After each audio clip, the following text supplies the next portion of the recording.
Boston is a global sneaker hub, home to major companies that produce them, sneakerheads who wear them. We're going to walk you through this sneaker city from the ground up.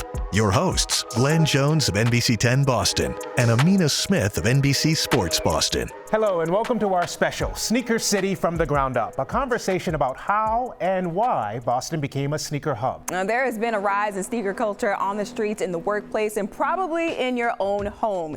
Increasingly, people are wearing high-end sneakers not for sport, but for style. Right, it's that cross-section between sport and style that's driving the culture. You're going to meet the brand shapers in Boston, impacting the way people wear sneakers here and around the world, including the once side hustlers turned entrepreneurs, steering the rapidly growing resale market. The numbers that are thrown around in that part of the game are mind-blowing. But is the pace and the price of the game leaving behind the people who made sneaker culture so popular in the first place? It's an important question, and we'll get into it. But first, when we call Boston Sneaker City, it's not hype.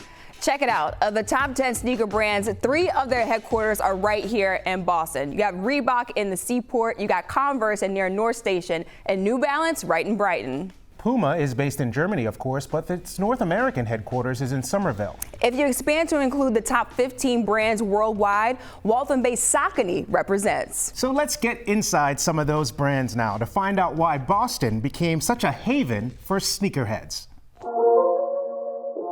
Few city sidewalks kiss as many fashionable souls as Boston. I'm Boston, ride or die. Sneakers are conceived here. So all great things start in Beantown. Special editions are launched here. You gotta get these, man. These is it. Sneakerheads call this place home. There's a line right next to me. This is the Bad Bunny Seattle Response release. The modern-day sneaker game is a worldwide $75 billion dash for cash.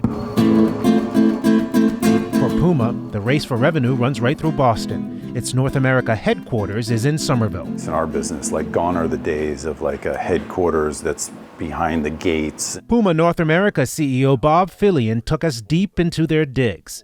They think global here, but the focus is narrow: basketball and running. We're the third largest sports company globally, but I still think we act very entrepreneurial and small in a lot of ways, much like the cat, staying nimble and quick and curious. Since 1979, Puma's been in one Massachusetts city or another, opening this trendy head office of sneakerheads 2 years ago. 650 employees. But it's also just a great place to live and work. And so it's an attractive place for the sneaker industry, the talent pool, the amount of universities that are here. This is where New Balance has been ever since it was founded 117 years ago. New Balance may be the most Boston brand of all. 5 factories across New England produce some of these shoes. The corporate nerve center is in Brighton. And lately, the brand's been speeding towards revenue growth faster than the cars zooming by on the pike. Post-pandemic, the CEO has been bullish. Because of the pandemic, but we've been able to shoot back up to 4.4, then 5.3, and then this year we'll be over $6 billion. You could grow $1 billion more in revenue year over year in this current year. Yeah, we could. We think there's a lot of opportunity for expansion.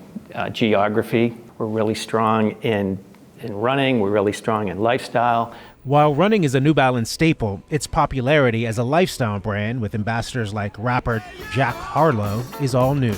Part of the reason revenue is up 33% since 2017. New Balance. Puma leans hard on lifestyle too. Gone are the days when sneakers are solely for sports. This influence of sport, lifestyle, and fashion, that is our secret sauce, our elasticity of the brand, the ability to be with a Rihanna on a catwalk as well as a Christian Pulisic on the pitch in soccer or on the court with LaMelo Ball in basketball. While both CEOs will tell you sport is still at the core of their missions, fashion drives the marketing. And that's what creates lines down the block. It's a well-known sneaker where everybody wants, and I had to get them.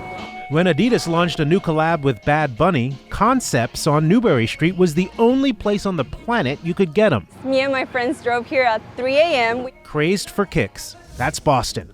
Commercially inside corporate campuses, culturally across the city. A global sneaker powerhouse where business is booming.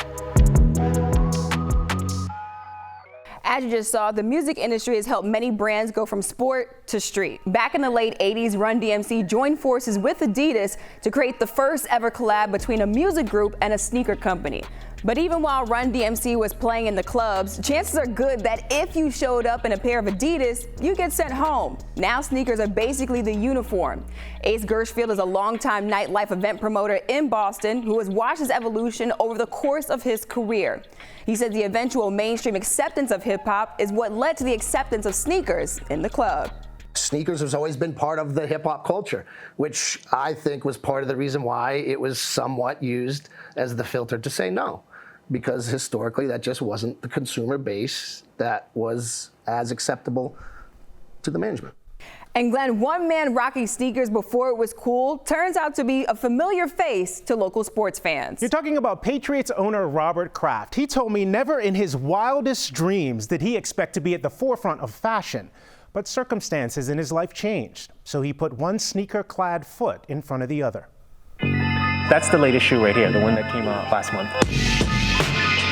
I have a lot of shoes. He's a well-heeled man, but you'll almost never find him wearing one. If you look around today, a lot of people are wearing them in all occasions, in all settings. 10 NFL seasons ago, back when the Patriots were building a dynasty, owner Robert Kraft stood apart for another reason: his ever-present sneakers. A bone spur in his foot and a break in his heart drove him to ditch dress shoes for good. Inadvertently, he started a trend. I had a different perspective on life. I had lost my beloved wife, Mara, and when we buried her, I looked at life a little differently and knew my quality of life was better walking in comfortable sneakers. You didn't set out to create a trend, but you helped create a trend. Think so. It's what people tell me, that when they saw me doing it, it made them comfortable. Listen, not everybody gets a shoe collaboration. Robert Kraft has had his demeanor for about a decade with Nike. And we have a pair of them right here. I love the way this shoe looks, but also, Glenn, I love how light this shoe is. Yeah, it's the Flyknit that makes it so light, and usually Air Force Ones are actually pretty heavy. Definitely a heavy shoe, but also take a look at this check mark. Yeah, the 3D I really design, do like it. I love the way that looks. And then you have RKK on there with his initials and everything. And the Patriots logo as well, and this is supposed to be inspired by the throwback Patriots blue. It is a nice shoe, about $165 retail when it launched in September, and now sells resale for about $200. Well, speaking of resale, if you tried to buy sneakers and you weren't able to buy some, it was probably because the resellers, they bested you. They buy these kicks by the carload. Especially when they use bots. They can buy dozens of sneakers before you and I even have the chance to buy one. We're going to take you now into the wild world of reselling, including the story of two brothers from Weymouth who are changing the game. There's a good chance you own a pair of sneakers. It's unlikely you've ever bought a pair in this way. I have 4 pairs right now, but usually when we come to these events, we look to grab around 100 to 200 pairs. Yeah. This Worcester convention floor is the brainchild of two 20-something brothers from Weymouth, founders of a company called Got Soul. This event marks a 10th anniversary. On day one, Jonathan Demotica was just 14. There he is with his older brother, Joey. To really just continuously hear these stories of how the last 10 years has impacted people, it's hit home for me and the whole team. Around the globe, resellers rake in about $10 billion every year on pre-owned kicks. Got Soul built an event platform where the buying and selling takes place in person. I think it is organized chaos. Much for the whole table. Huh? 56. 15 right there. 10 men. 11,000. Cash in hand. 30,000. There we go. Wow. Now they're in 8 U.S. cities. Boston was their first ever. 2013, a church in the South End. This is a brick from the original church. That church is gone now. It's the 1800s and you're still slapping. It's got debris coming up. But the dream that started there totally came true. I don't think we ever got too caught up in how are we going to do this blue sky dream of bringing it around the world, more of how are we going to make this next event we have, whenever that was in the last 10 years, as special as possible for the community. The dream is more remarkable when you consider it literally rose from ashes. In 2012, their home in Weymouth burned down, forced the family into a trailer. Money was tight. We obviously lost everything, right? And the one thing that we were very fixated on was sneakers at that time, and we didn't have 2 pennies to rub together. They cleaned and restored sneakers to make money, mowed lawns too. They took about 2 years of savings and risked it all on that event in the South End. Before the event, almost 12 o'clock. It's a move that has paid off beyond their wildest expectations. If we didn't have that real, punch in the jaw at ages 12 and 14, we lost our house and had nothing. We lived in a trailer for a year. We needed an escape, and we had that massive chip on each of our shoulders to go do something great. So it might have been the worst day of our lives when it happened, January of 2012, but it ended up probably being the greatest thing that could have ever happened to us. Attend a Got Soul event, the brothers from Weymouth are like celebrities. People know their story. They respect the resilience and the revenue, but big money comes with big criticism. Even big brand CEOs worry aggressive buying and selling at events like this, and the bots online, block everyday consumers from kicks originally meant for them. The reselling piece and bots in particular is a huge problem for our industry, right? So that certainly is a challenge. I do think that there is a demand creator that resellers play in the marketplace, that ability to understand supply and demand and actually add to the demand side of it. Are you troubled sometimes when you see the inflated cost that demand creates? Absolutely. It's something that we have a lot of tools in place to try to make sure we're getting to our end consumer. I mean, at the end of the day, it's supply and demand. It's whatever someone is willing to pay for a sneaker is what it's going to sell for. Sold one of my most expensive shoes at $15,000. The prices climb, the events grow, the revenue rushes in. And as long as that's true, resellers will be chasing paper. No, I don't want anyone getting it twisted. There is real money here. The Got Soul brothers, I haven't seen their books, but I'm convinced their gross revenue every year is in the 7 figures. It has to be. People are spending $10,000 on shoes. I'm watching the story and the guy's like, yeah, I come in and I buy at least 100 pairs of shoes. That's absolutely insane. Now, my sources tell me you've spent some dough on shoes too. Yeah, I have spent a little bit of dough, not $10,000, but let's take a look at my collection at home. Okay guys, so I wanted to show you some of my favorite kicks in my closet right now. And I'll start with these. These are the Air Jordan 1s high OG denims. I love this shoe right here. This was love at first sight. Like, I love the detail, the bamboo earrings on here. Like, I'm a New York girl, Brooklyn girl, so this shoe, when I saw it, totally my vibe. I'm not even gonna tell you guys how much I paid for this shoe. Then we've got classics. This is the Bred 11s, and y'all, this is a top 2 shoe and it ain't number 2. Like, I probably wear these maybe a couple of times a year. And then you have the same ones here, cool grays, same design, Jordan 11s, more like a spring summer vibe. Love this shoe right here. This one you could dress up, dress down, very comfortable. We've got the controversial Pandas. It used to be a limited release by Nike, and then they started to release it on a regular basis. So I don't know why it's so divisive, but I love it because you can wear it pretty much with anything and buy it over and over again. You have got to have a fresh pair of white on whites, all white G Fazos, Uptowns, whatever you want to call it, like in your closet if you are a sneakerhead. So for me, I buy 2 at a time. These are my top 6 right now, not even close to all the rest in my closet, but pretty much all I could fit on the table right now.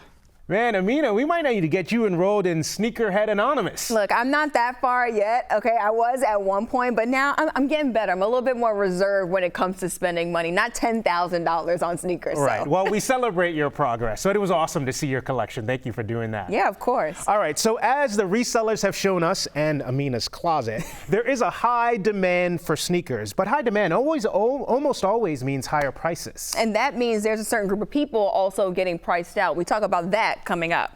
The NBA helped put sneaker culture on the map, and players take it very seriously. It is something that they think about. It's something that they talk about amongst each other. It's a common question of who has the best fashion, who's got the best shoes. We went shopping with an NBA stylist. His job is to make a Celtics star look clean off the court. Plus, a glimpse into the future. Crypto meets sneakers at a startup in West Roxbury when Sneaker City continues.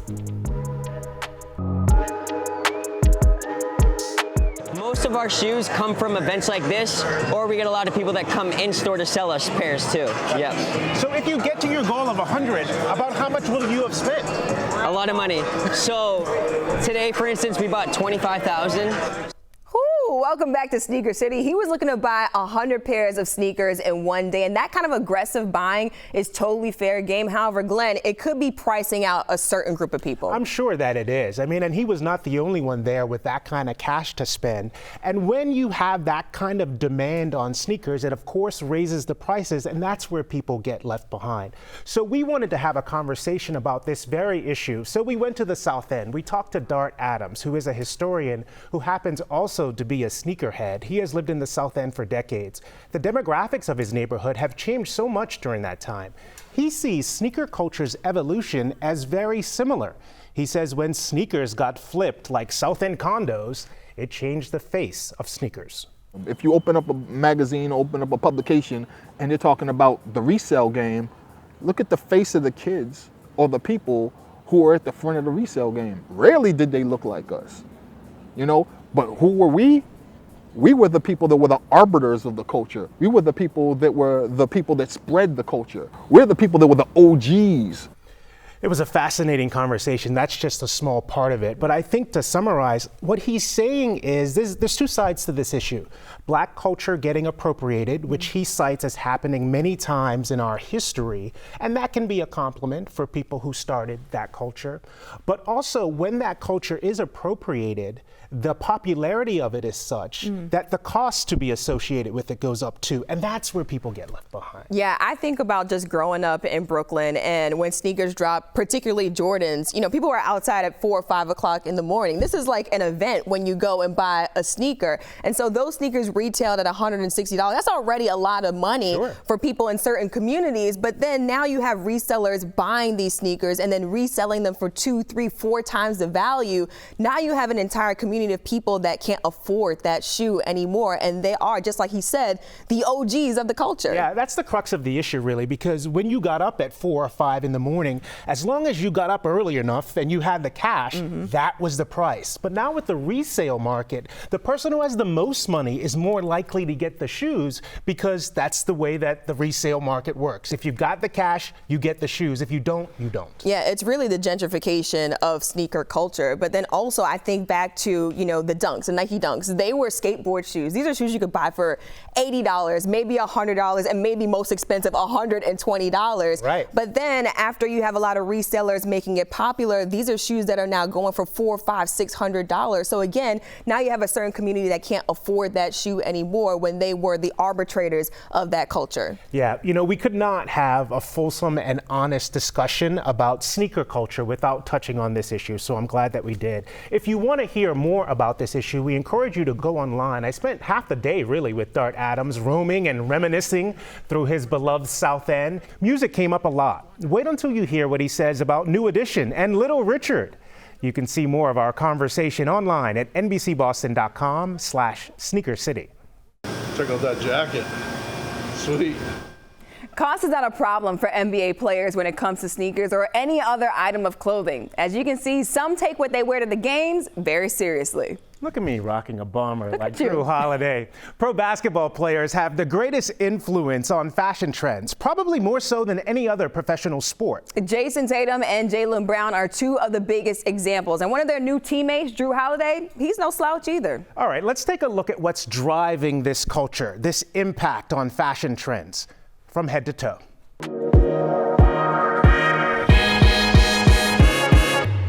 The tunnels of basketball arenas are now as influential as the runways of Paris. Players take it seriously, from the ground up.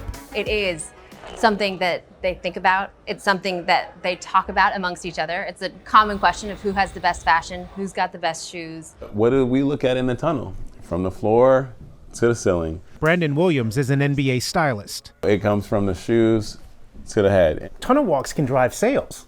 Absolutely. Tunnel walks have 1,000% changed the landscape economics of fashion. Oh, it's for Drew Holiday. So XL. Yes, sir. So XL in this. Brandon arrived from LA this morning. Is there a 46 in these? Less than 48 hours to outfit Drew Holiday, an NBA All-Star new to the Celtics this season. A lot of eyes on his client. Welcome to Boston. Oh, well, we're going to see what this price tag is. We're looking at $1,565.50. That's less than what I thought. So we're good. So every game that you see Drew in a look, it's coming from me. I give Drew and all my clients a month of looks. Michael Jordan ignited the fire for sneaker culture back in the 80s. 40 years later, Instagram is the kerosene. Entire accounts are fixated on the shoes, the outfits, anything athletes wear on their way to work, influencing millions of followers, a ton of sneakerheads. Personal stylists seem nearly as important to the players as personal trainers. This Letterman is fire. The jacket Brendan spotted on Newbury Street, That's our Bape Concepts collaboration. strutted by Drew through the Gardens tunnel ahead of the Celtics home opener. A big night. And it's part of their brand, and it's an important way to build that brand. I'm not only just a stylist, but I am a sneakerhead, you know. Brendan understands what he puts on a superstar, especially his feet, is not only a statement, it's a sales pitch. I get to display this sneaker to the world. And, you know, us as bystanders, as fans, we get to be bystanders of all this sneaker culture. And so now what's left over is an appetite. So we come to stores like Concepts and we want to go shopping. Here's the bottom line. When an NBA stylist fills a shopping bag, he's not only drawing up a play for his client, he's also playmaking for you. So stylist Brandon Williams puts the pro sports in a pecking order. He puts NBA players right at the top when it comes to influence on fashion trends. Any idea who he puts at the bottom? I'm gonna guess it either has to be hockey or baseball.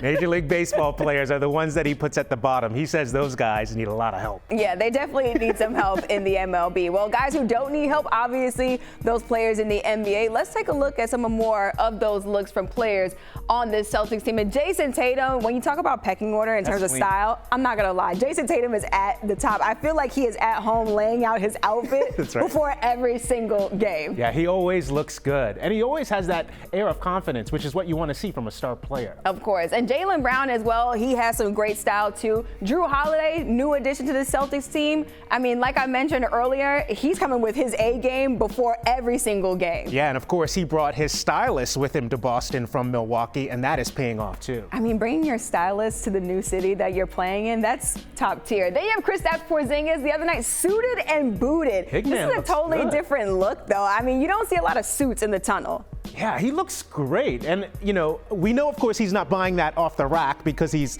taller than 7 feet. But he actually looks like someone who has put a lot of effort into putting that suit together. Oh, yeah, 7'3", 7'3", Kristaps Porzingis. Another look for Jason Tatum. He's been really into this whole floral look the last couple of years. I don't know. It works for him. I'm not mad at it. Yeah. I love it. I'm not sure I could pull it off, but he does look good doing it. I look good in florals. I always in florals sometimes. Let's take a look at some more looks inside of the tunnel from the Boston Celtics players. And honestly, we see them night in and night out. They come with really great looks. This is O'Shea Brissett. I love the all black. I'm not mad at it. It always works all black. He all looks black, good. Glasses on the inside. I know, like if it was my mom would tell me take those glasses off inside. But I mean, we're talking about fashion. Derek White coming in as well. I love how he just keeps it casual. Yeah, you know, I don't mind when an athlete shows up for work looking like an athlete. Oh, yeah. I know that's the case with players like Derek White. He looks good. Oh yeah, absolutely. It's just not something you see very often in the NBA. Guys are just showing up as if they're just athletes. That's true. It's a runway, Glenn, okay? That's a runway coming into the arena. It's always fun to watch, too. When you see the players wearing high-end outfits, for some fans, it could be inspiration for their own wardrobe. Right, and it's at least fun to try to replicate those tunnel walks wherever it is that you work. So we tried it here at the Boston Media Center, along with our colleagues at NBC 10 Boston, NBC Sports Boston, NECN, and Telemundo Nueva Inglaterra. Take a look. I posted it on my social media account. This was a lot of fun. Well, I'm a lifelong sneakerhead. I'm always had enjoyed, you know, the sneaker and fashion side of things. Some athletes marry their love for fashion with the technological age. Take Devontae Smith, star wide receiver for the Philadelphia Eagles. He has a signature sneaker. If you buy it, it comes with an NFT. That stands for non-fungible token. It digitally certifies the ownership and authenticity of the shoe. And that NFT comes with perks. He signed their, memorabilia for them. They rooted all throughout the season for him because as he reached different milestones on the field, they were rewarded. And every time he had a reception of 40 yards or more, everybody received a free cheesesteak. We saw that you have a lot of shoes. Have any of them ever sent you a sandwich? Absolutely not, and I love food as well, and I would love them to send me a sandwich. That's so cool. All right, so we've got a pair of these sneakers from End State right here on the ottoman, and they are a company in West Roxbury. And what's cool about these shoes in particular is that they have a social responsibility message. I'll tell you about that in a second. The other thing that they do, however, is when I put my camera next to this QR code, it opens up a URL where I can see the shoe three-dimensionally. It's like augmented reality. And when I showed it to you before, you were saying, hey, you could use that to plan your outfit. Oh yeah, just like how I do on Pinterest. I plan my whole outfit, but I can't see what my shoes look like with the outfit. So this is perfect. Yeah, it's pretty cool what they've done from a technological point of view. The other thing that I wanted to mention about this shoe in particular is it's been inspired by Wells Crowther. And he is a BC grad from 1999. He was living in New York City during the terrorist attacks on September 11th. And there are all these reports after the attacks of someone rushing into the South Tower to save people. And he had on a red bandana across his face to protect himself from the elements. And over time, when that story was told repeatedly by people who were rescued, they realized it was Wells. And his family formed a charitable trust.